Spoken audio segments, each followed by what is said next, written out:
लट चला के काम नहीं होता लोकतंत्र में। आपसी सहमति बनानी पड़ती है, तरह के जो प्रयोग करने पड़ते हैं, प्रयास करने पड़ते हैं, समझाना पड़ता है। वहां आपको एक विनम्रता पूर्व किसी अच्छे व्यवहार कुशल व्यक्ति को अगर आपने चुना है तो वहां आपकी ताकत कई गुना बढ़ जाती है।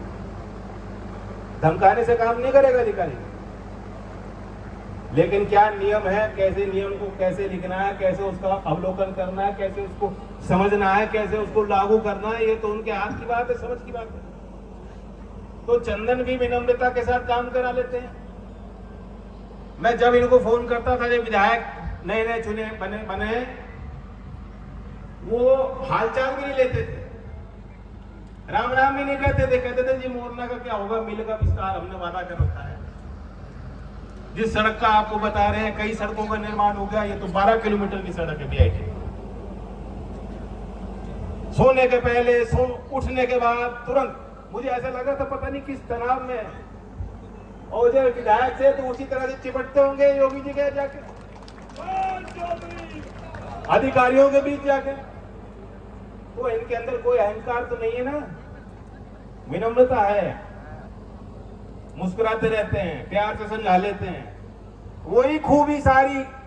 वही सारी खूबियां मिथिलेश पाल के अंदर आप देख सकते हैं। 2.5 साल के लिए पहले आपने चुना था, अब लगभग उतना ही समय बचा है। सारे अनुभव का प्रयोग करेंगी। लोकदल में लगातार इन्होंने चुनाव लड़ा, लोकदल का ही चुनाव चिन्ह है। पूरे एनडीए की ताकत लग रही है, एनडीए का सहयोग लग रहा है। मुख्यमंत्री जी परसों आ रहे हैं। क्यों आ रहे हैं मुख्यमंत्री जी? जैसे मैं अभी कह रहा था कि अधिकारी कभी कभी फाइल अटका देते हैं, कुछ और लोग हैं जो सिस्टम का हिस्सा है, वो नहीं चाहते काम हो, अवरोधक बना देते हैं। गति रुकनी नहीं चाहिए।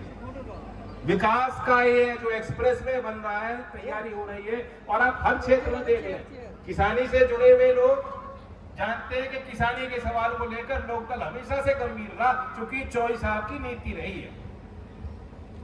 और विकास के जो दूसरे पैमाने आधुनिक भारत के हैं, आप देखिए, स्वास्थ्य का सुरक्षा कवच हर नागरिक के पास हो। आप जानते हैं कि एक मध्यम वर्ग का जो परिवार गांव का है, जो गरीब परिवार गांव का है, अगर उनके घर में कोई बीमार हो जाए और इलाज कराना पड़ जाए तो उनकी गुर्बत, उनकी गरीबी, उनकी समस्या, उनकी पीड़ाएं कई गुना बढ़ जाती हैं। मध्यम वर्ग का परिवार तो एक झटके से गरीबी में चला जाता है, इतना खर्चा करना पड़ता है।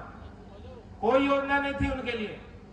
अब 70 साल के हमारे बुजुर्गों के लिए भी अगर उपचार उनको कराना पड़ेगा, वहां कोई शर्त नहीं रखी है। आप 70 साल के बुजुर्गों को भी आयुष्मान भारत का सुरक्षा कवच देने का फैसला निर्णय भारत सरकार ने लिया। इससे पहले गांव में जो काम होते हैं, परंपरागत सुनार है, लोहार है, कुम्हार है, बढ़ई है, नाई है, ये तो काम होते ही हैं। ये गांव के एंटरप्रेन्योर हैं, ये गांव के कुटीर उद्योग हैं, जिनकी बात, जिनकी लड़ाई, जिनके सामाजिक न्याय के लिए चौधरी चरण सिंह ने पार्टी बनाई थी। इनके लिए इससे पहले कोई स्कीम थी, कोई योजना बनी थी। 13,000 करोड़ की प्रधानमंत्री की विश्वकर्मा योजना चल रही, जिसकी प्रशिक्षण का काम हमारा मंत्रालय कौशल विकास का करता है। 10 लाख से ज्यादा लोगों को लाभ मिल चुका है। सड़कों का जाल बन रहा है। देश में उत्तर प्रदेश पहला राज्य बना जिसने कहा कि हम खेल का विश्वविद्यालय बनाएंगे। खेल का विश्वविद्यालय बनेगा, खेल की तकनीक विकसित होंगी, जो हमारे पुराने खिलाड़ी रहे क्षेत्र के उनको नौकरी मिलेगी, कोई कोच बनेगा उसको तनख्वाह पगार मिलेगी, नई पीढ़ी खिलाड़ियों की तैयार होगी, स्पोर्ट्स साइंस को बच्चे सीखेंगे, स्पोर्ट्स की तकनीकी पहलू से जुड़े जितने नए रोजगार हैं उससे लोग जुड़ेंगे। आज भारत 2036 में ओलंपिक खेल के लिए जो प्रतिवेदन डाल रहा है, कह रहा है कि हमें उम्मीद है कि भारत में ओलंपिक का खेल होगा।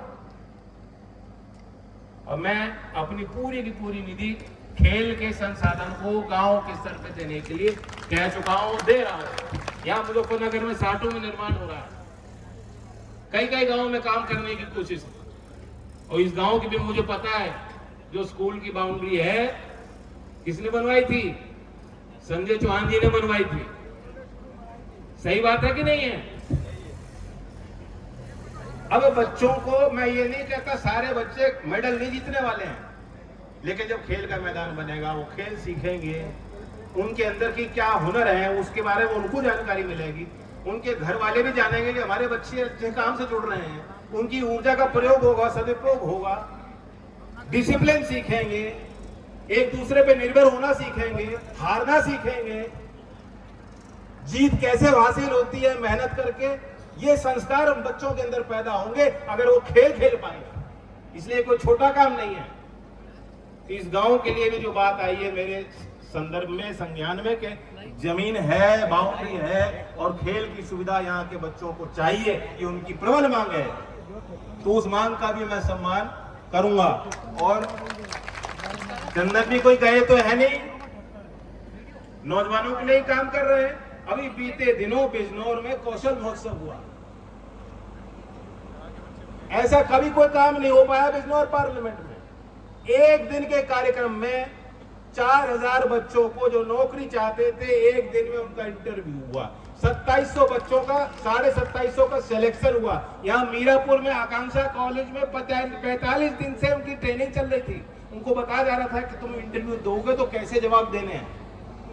वहीं हमारे बच्चे मात खा जाते हैं। सारी उनकी अच्छी तैयारी होती है, लेकिन वहां इंटरव्यू में वो नहीं समझ पाते कि किस हिसाब से हमें अपनी पेशी करनी। सारी ट्रेनिंग देके तैयार करके उनको एक दिन में वहां बुलाया गया। और मीरापुर के खुशी हुई बड़ी बड़ी कंपनियों ने मीरापुर के 481 बच्चों को ऑफर लेटर, नियुक्ति पत्र दे दिया। बड़े पैमाने पे बच्चे ज्वाइन कर रहे हैं। इससे पहले तो कभी इस तरह के कार्यक्रम नहीं होते थे। तो चंदन तो कर ही रहे हैं। चंदन को आपने और ताकत दे दी। पहले वो अकेले पड़ जाते थे, अब वो पार्लियामेंट में है, दिल्ली में है। इनको आप लखनऊ भेज दीजिए तो 1 और 1 11 हो जाएंगे। और पूरा मंच, पूरा इंडिया, कृष्ण पाल जी तो आज आ ही गए। इनकी तो पूरी बात हो गई, खुलासा हो गया, पूरे सामने तौर पे कह दिया। मुझ तक तो नहीं पहुंच पाते, आप तक जरूर जाएंगे सब के सब। तो हम सब की ताकत बढ़ाई है। मैं दोबारा कृष्ण पाल जी को धन्यवाद देता हूँ, गांव के लोगों को धन्यवाद देता हूँ, क्षेत्र के लोगों को भी। मुझे तो लग रहा था कि यहाँ कुछ मनाने की बात आ रही है कि कुछ नाराजगी है, कुछ। मुझे तो मने मनाए लग रहे हो सबके सब। आप टेम्परेचर तो गर्म ही होता है ना हमारे लोगों का। कौन सी बात बुरी लग जाए, कौन सी ठीक लगे, पता नहीं लगता कभी कभी। लेकिन मेरा हक बनता है। ये यूट्यूबर वाले बेचारे बिसला देते हैं कभी कभी। इनकी खबर सुनो, देखो तो ऐसा लगता है पता नहीं क्या हो रहा है। यहाँ आके मैंने देखा माहौल, खून तो गर्म ही है, गर्म ही रहेगा। चौधरी ये 2-2 जिस तरह चौधरी चरण सिंह जी के जमाने से, बाबूजी के जमाने में, चौधरी अजीत सिंह जी के जमाने में जिस प्रकार से आपने मुझे ताकत दी है, चंदन को दी है, उसी हिसाब से मिथिलेश जी को भी ताकत दे देना। धन्यवाद। जय हिंद। बहुत बहुत धन्यवाद चौधरी साहब। आने वाली 8 तारीख को भी आदरणीय चौधरी साहब और हमारे प्रदेश के यशस्वी मुख्यमंत्री आदरणीय योगी आदित्यनाथ जी भी मीरापुर विधानसभा में आएंगे। सबकी जिम्मेदारी लगाऊंगा, सबको वहां भी पहुंच